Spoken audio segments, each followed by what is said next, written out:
Salut à tous, vidéo illustrée, donc qui n'était pas prévue. J'ai vu la vidéo de l'Argus et je trouve que c'est la plus objective, si on peut dire, et surtout la plus complète. L'essai est vraiment intéressant, on va le commenter et c'est exactement, pratiquement, le ressenti que j'ai eu. On va parler vraiment in fine de tout. Donc, j'ai pris cette capture d'écran qui est très intéressante par rapport aux consommations. Faut se rappeler quand même qu'il y a eu des améliorations de gestion par rapport à la batterie, par rapport au moteur, et puis il y a eu des évolutions donc du moteur, puisque au départ de mémoire, elle était aux États-Unis, c'était une batterie Panasonic plus petite. Après, il y a eu 55 kWh en LFP donc de chez CATL et toujours CATL aujourd'hui 60 kWh. Donc c'était bien important de reprendre tous ces éléments dans un premier temps. Sur le comportement routier, donc je voulais revenir par rapport au journaliste, donc Mathieu, je ne sais plus comment le nom, toujours très intéressant, il l'a fait en plus sous la pluie, les routes a priori étaient un petit peu grasses, on est sur une propulsion, le véhicule, je l'ai toujours dit, est vraiment sain et très très bien géré, mais il semblerait quand même que attention à l'accélération et aussi attention à la décélération. Et ça, je n'invente rien. Il y a déjà eu des accidents de personnes en accélérant et surtout aussi en décélérant qui ne connaissent pas ce mode régénératif, trop puissant peut-être pour l'époque, puisqu'a priori, il a l'air d'être réduit, clairement.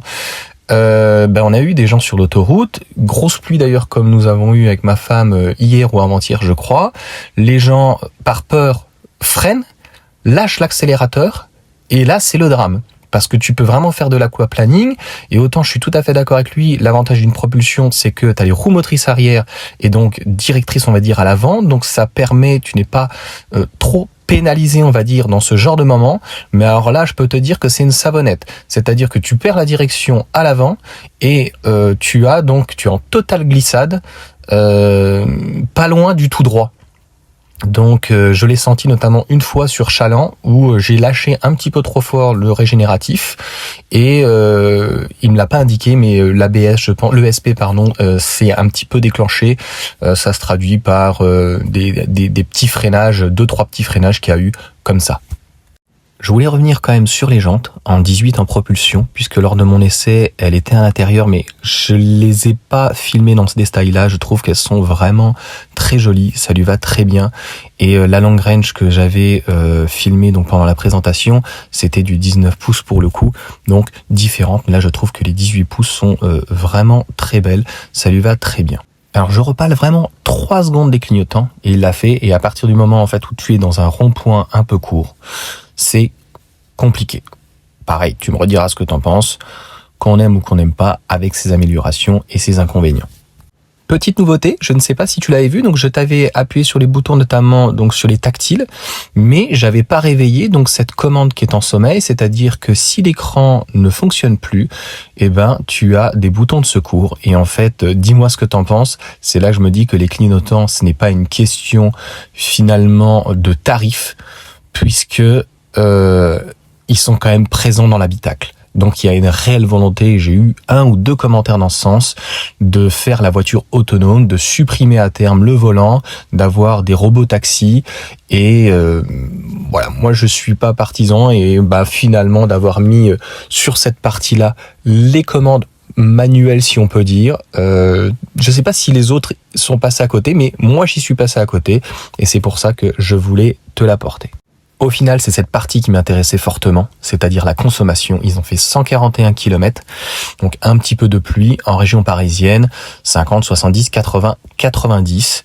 Et le résultat est, on va dire, sans appel, c'est un peu moins de 400 km, surtout qu'ils ont relevé 18,6 de mémoire, parce que j'ai plus les infos devant moi, 13,9 sur ce petit trajet. Je te spoil l'autre partie.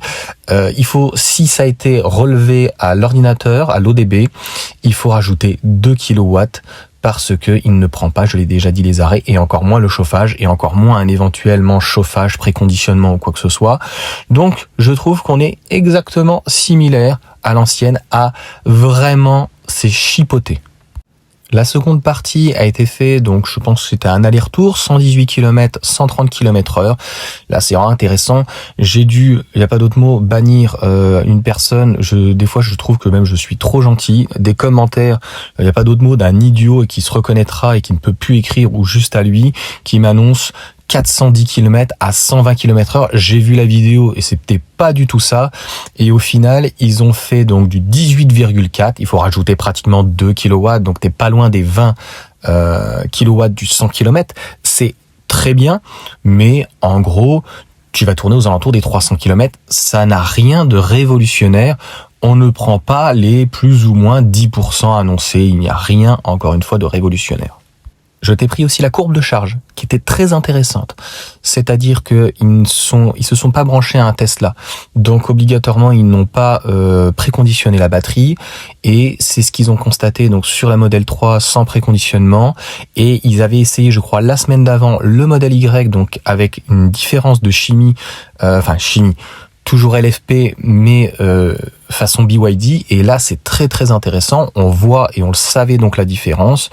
Donc, ce que perd en consommation le Model Y et ce que perd aussi, puisqu'elle fait que, si on peut dire, 58 kWh, contrairement à Model Y CATL à 60 kWh, finalement, il y a très très peu de différence. La seule question qui me reste aujourd'hui pour le Model Y, donc moi j'ai le modèle chinois.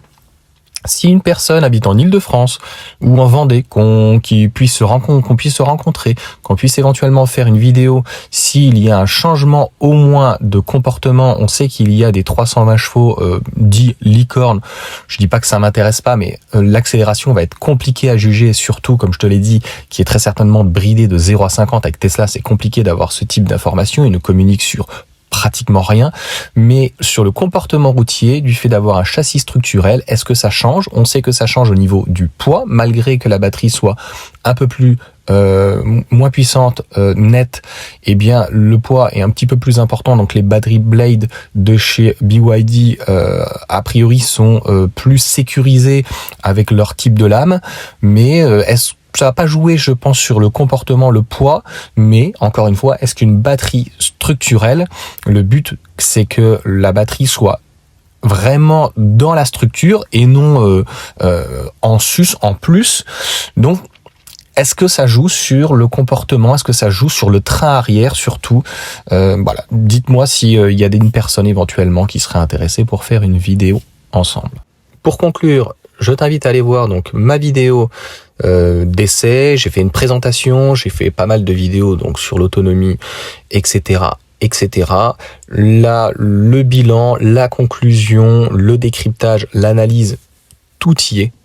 Clairement, on ne peut pas avoir plus sur le véhicule et mon avis est clairement tranché. Si tu veux acheter ce véhicule, tu l'achètes parce que pour le style, tu achètes parce que c'est la nouveauté, tu achètes parce que tu as envie des sièges ventilés, parce que tu as besoin de l'accoudoir par exemple à l'arrière, que tu préfères l'amélioration par exemple du coffre avec 2 vérins, tu vois, ce type d'amélioration. Tu adores le bandeau LED, ce genre de choses. Le reste, j'en ai déjà parlé, même si tout partie donc des plastiques sont moussés, la partie haute est plus austère si on peut dire, et on n'achète surtout pas un nouveau modèle 3 pour son autonomie. C'est vrai qu'il y a des personnes qui se posaient la question des 553 km WLTP qui a été annoncé donc officiellement, et ça peut paraître allécheur, mais au final, et grosso merdo, c'est moins de 300 km donc sur l'autoroute à 130 km/h, et c'est aux alentours de 400 km sur national.